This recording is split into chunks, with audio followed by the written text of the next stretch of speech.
Good evening, everyone. Welcome to Blacklogic.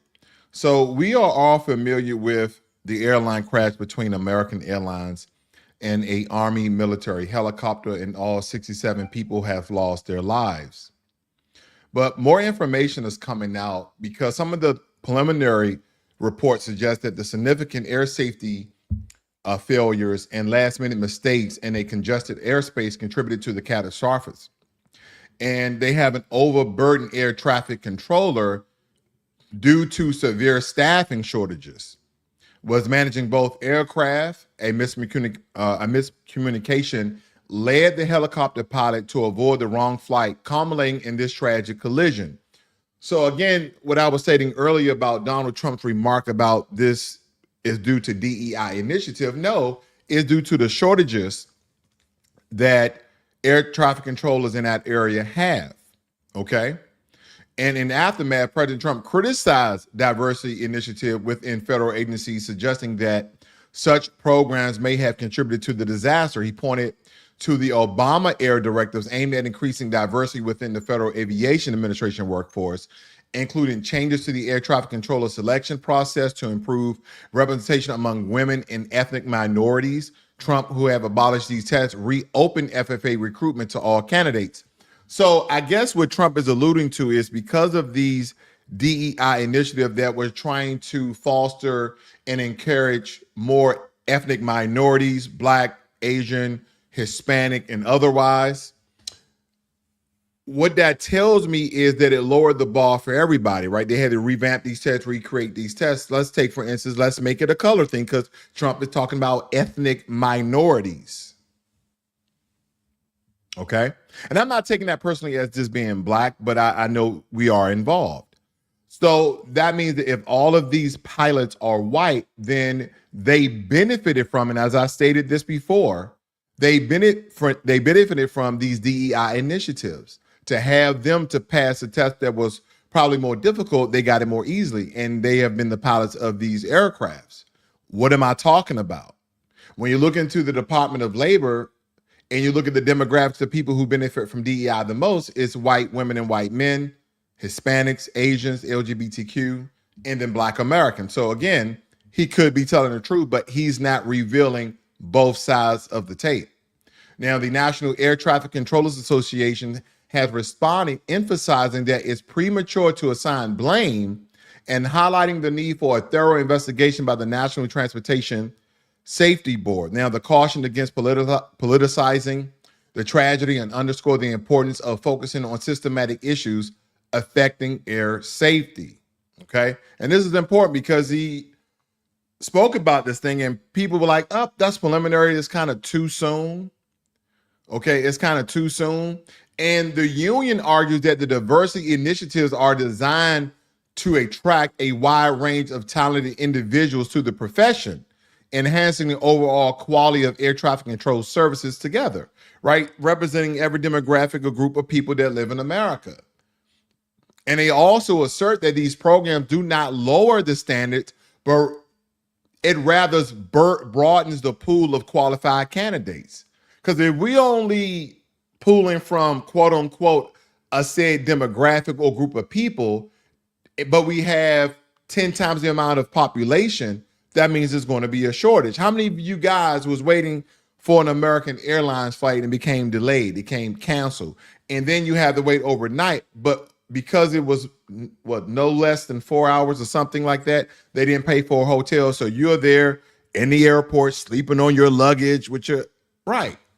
I'm pretty sure if you have traveled more than a couple of times, you've been there. And I'm just using American Airlines because, you know, they're part of the story and they're part of some of the woes that I have heard. Okay. I've never really experienced that with Delta, but I've known people who have. I think maybe a delay, but you know, things happen. But a lot of this is happening because of a shortage. Okay. Because of a shortage. So again, they had to broaden the pool, but they didn't lower standards. Okay. And it says that attributing to DEI efforts, you know, when we're related to the crash, is speculative and diverts attention from other critical factors that may have contributed to the incident, such as staffing shortages and outdated equipment. and that it calls for a comprehensive investigation to identify the root cause of the tragedy and to develop strategy to prevent future occurrences. Because here's the thing, one thing I've always learned is the people that we have in place, we believe that they're certified, they're licensed, they have everything they need to properly do their job, right? Even in your job. So I never blame the people. The first thing I blame is the process. What is the process? Are there any loops, gaps, risks, pain points in the process? Then we know that the process is intact and we have redundancies, so the process continue to flow and there's no errors. Then I look at the people. We just don't fly off the handle and look at the people. I don't think that's the way things should be done. And we know Trump won't step back from that. He'll just keep it rolling. But nonetheless, I think he was very premature in those statements. And they can seem very prejudiced, okay? Very prejudiced when you point out ethnic minorities. And some people will allude to races, but I say, very prejudiced there. Now, and of course, you guys are aware of this situation because President Trump has announced the imposition of new tariffs on imports from Canada, Mexico, and China. And he is planning to impose this tomorrow. These tariffs includes a 25% levy on goods from Canada, Mexico, and a 10% tariff on China. So he is putting the most heaviest tariff on our neighbors, but only put 10% on China? Wait a minute. Everybody recalls, because I've been reporting on this for a very long time, and multiple broadcasters, that he was flip-flopping back and forth between 10 and 25% on China, Mexico, and Canada. But now he's doing 25% on Canada, 25% on Mexico. And I know this is to discourage illegal immigration. I know the tactic, but I really thought he was going to oppose 25% change on China. And that's probably because a lot of our products and services may rise. And again, we have to go back to the 25% tariffs of Canada and Mexico, because the objective is that these tariffs are to curb the illegal immigration and control the smuggling of fentanyl chemicals and boost domestic manufacturing, as well as increase federal revenue. But here's the kicker. We should be prepared for the potential price increase in a lot of the industries that we operate in and that we buy products from. Because electronics, a lot of the electronic devices and components are imported from China. We know this. So the 10% tariff on Chinese goods could lead to higher prices for smartphones, laptops, and other gadgets. So you better get your products now. And this is not essentially fear mongering. This is how the economy works. When you put tariffs out there, if there's no safeguards in place, and he can do this via legislation, but I haven't heard of any safeguards that it won't have products in America to rise. Because the 25% tariffs on imports from Canada and Mexico, where some of our vehicles are being built, again, that may increase the cost of vehicles and then manufacturing, or when they've been assembled in those countries.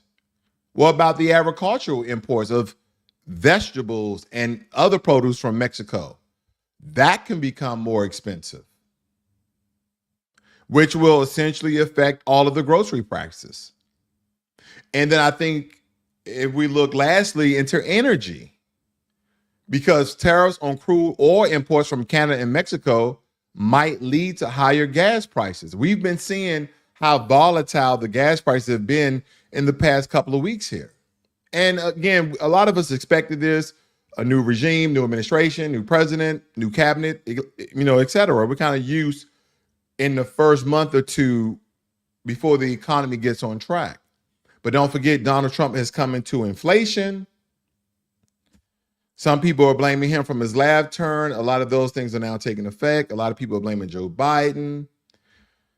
I wonder what the economists think or know how fast the economy responds to legislation, and how many connecting parts and indicators are connected to that to really predict what will happen during what administration. You know, you need like a mind map to connect everything. At least that's the way I'm thinking about it. Now, FBI agents who worked on January 6th and Trump investigators are expected to be fired. And, you know, this particular move has raised concerns about the independence of federal law enforcement agencies and the potential politicizing of their operations. Because, I mean, I think that some of us should really argue that such actions could undermine what we believe the integrity of ongoing investigations and erode our trust in the public with a lot of these federal institutions. And supported agencies like the FBI Agents Association, they've come out very apprehensive about this, stating that these firings could harm the Bureau of National Security mission. And they're really, really emphasizing that we take a second glance at this. And I believe that they have a point. And the reason why I state that is this. If you're a federal bureau investigator agent, okay, FBI agent, and you was instructed to do reconnaissance of the January 6th protests, right? Just reconnaissance. You wasn't an instigator. You wasn't acting in your Antifa role. You was simply an FBI agent undercover, reconnaissance, just in case there was any terrorist threats, or that you believe that the public would again bum rush the Capitol as they did. Not all of them, okay? As everyone know where I stand with this. If I had to break it up in three, you would have the January 6th protesters, the January 6th rioters who destroyed government property, and you had the January 6th insurrectionists, those who really try to intervene with the peaceful transfer of power, regardless of what they believe or not, or regardless of what is true or not. Okay. So in those regards, and that's just as a disclaimer, but nonetheless, to fire FBI agents who were ordered and assigned to either be reconnaissance for January 6th or was simply in the FBI office doing paperwork on January 6th. You're going to fire everyone? So I'm getting fired for doing my job. Nope. I don't agree with that. I don't agree with that. Also, federal employees told to remove their pronouns from email signatures by the end of the day. Good. Good. I never understood it, right? You can identify whatever you want to identify, but now I have to they try to normalize it like saying Mr. and Miss and Mrs. They try to normalize it like that, like people having a title. No. Listen, you're part of a said community. I'm part of a said community. You do what you do. I do what I do. I don't know. The whole pronouns thing just kind of gave a lot of the liberal LGBTQ ideology to people as a sense of power and entitlement. And I just don't understand why that made a big thing. Like, I have no problem with the LGBT community, but why are we saying pronouns?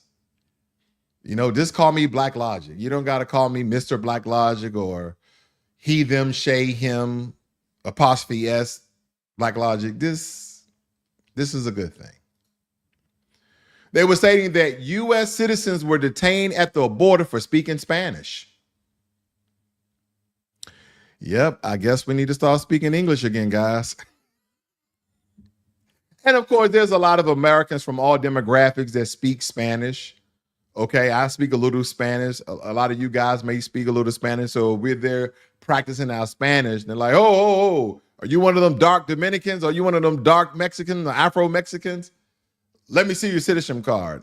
Oh, no, man, I'm from D.C. Oh, sorry, you practicing your Spanish? Yeah. I mean, again, as American citizens, and regardless of what race or demographic or ethnic group you're from, again, our country is in very, very trying times. I know this kind of correlates with a lot of racial black struggles, like, where your freedom card, where your freedom papers, stop and frisk, or let me see your ID, so to speak, or people who are not law enforcement, but just checking to see if you are official. Do you belong in this neighborhood? Do you know somebody? Do you live in this neighborhood? And I know that's what people are alluding to, but I'm looking at it from both sides. And I'm looking at the bigger picture. And I'm looking at, because we have so many people from so many countries in America, and we have a huge melting pot. I mean, huge. We got Chinatowns, we have Koreatowns, we have Little Mexico, they call them certain towns. We have Somalia town, we have Nigerian districts. We have, when people come to this country, they gravitate to one area and they buy all the property, or they live in all those areas. You'll have little India over here, little Bangladesh. You'll have all these people because they gravitate to one area so they can start their own community within America. See, here's the thing about segregation in America. It's always been segregated. This whole melting pot, yeah, you'll get that with some progressive and even some conservative and liberal, middle class, high class areas. But most of the country is divided, because either you have Jamaicans living over here and you have Ukrainians living over there and Afghans living over there. They're all just living in their little areas. They're not mixing, mingling, where you just see, well, I saw 3 white guys, I saw 3 black women, I saw 3 Hispanic guys. Like, you just don't see those diverse percentages that are divided. So again, do I agree with this, so to speak? The jury is still out. This is a lot to take in, because again, I'm looking at it from both sides. They said they want to cut the inflation progress before cutting rates. Isn't this interesting? This is one of those things that are very confusing as well when it comes to inflation and how the economy works. They make it so darn confusing where we can't understand what is causing everything to be so damn expensive. And again, over time, we understand that things are going to rise in price. I think we all know that. But interest rates will jump from 1.5 to 1.5% for you go out and buy a home or a car to 6%. And so a lot of us are looking at the government as you're controlling every single thing. It's, oh no, supply and demand. It's the world economy. But with that being said, I thank you guys for joining me here this evening. Volvo, Jermaine Anderson. Thank you, my great moderator. But before we get out of here, I want to give you a word from our sponsor. Do you guys believe there's anybody more MAGA than Donald Trump? That's my question for you guys. Can anyone put in the chat, do you believe that there is anybody more MAGA than Donald Trump? Who's the one who came up with the slogan, "Make America Great Again"? Yeah, there's a lot of people in this camp. Charlie Kirk, you got all these people, make America Great Again. You know, you have, what's the dark-skinned lady's name? Candace Owen, Make America Great Again. But other than Trump, who started the slogan and he wears his MAGA hat, Making America Great Again, who do you believe is more MAGA than Donald Trump? And guess what? They're not a Republican and not a conservative. That's a hint. Can someone put something in the chat to give me a name? Anyone? I'll wait 10 seconds. I just want to see if anybody will produce a name of any sort. If anyone can be more MAGA than Donald Trump, who would it be? And I don't think anybody will come close to what I will give you. I'm going to show you right now who was more MAGA before MAGA even existed. I'm going to show you a person who was more MAGA that you would never expect more MAGA than Donald Trump. And tell me if I'm lying. If I'm lying, I'm flying. I think we got to have tough conditions. Tell people to come out of the shadows. If they've committed a crime, deport them. No questions asked. They're gone. If they've been working and are law-abiding, we should say, here are the conditions for you staying. You have to pay a stiff fine because you came here illegally. You have to pay back taxes, and you have to try to learn English, and you have to wait in line. So, okay, did anybody expect that Hillary Clinton is very MAGA, very against illegal immigration? And a lot of people don't understand this. When Obama was in office, he deported thousands of illegal immigrants as well. So I don't know what happened to these Democrats. I don't know what happened to these Democrats. But these ain't the Democrats that we know. See, these Democrats are sold out, bought for by large corporations who incentivize illegal immigrants to coming into our country so they can undermine American citizens. Where are these Democrats? That's why all these Democratic liberals, all these political pundits, they're rich. They're filthy rich. They're all millionaires. They're all millionaires. This is how they become millionaires. At first, they were tough on illegal immigration, that you should come in the right way and wait your turn. You see that? So if you really mark down what she said, first of all, you commit a crime, you should be deported. No questions asked if you commit a crime. That's number one. Then she say, if you want to stay in America, you have to pay a hefty fine, and back taxes, and then wait your turn. What? So that's either one or two things by waiting your turn. We're going to give you a temporary visa status. We're going to give you a temporary green card, or we're still going to deport you. But you have to pay your back taxes and a fine. Let's listen to this one more time, because I think you guys really need to understand where Democrats was at one point in time. And I don't know what happened, but I promise you, private corporate America, AKA the deep state, AKA black money, made a lot of Democrats change their stance on a lot of things. Because where are these Democrats at? I think we got to have tough conditions. Tell people to come out of the shadows. If they've committed a crime, deport them. No questions asked. They're gone. If they've been working and are law-abiding, we should say, here are the conditions for you staying. You have to pay a stiff fine because you came here illegally.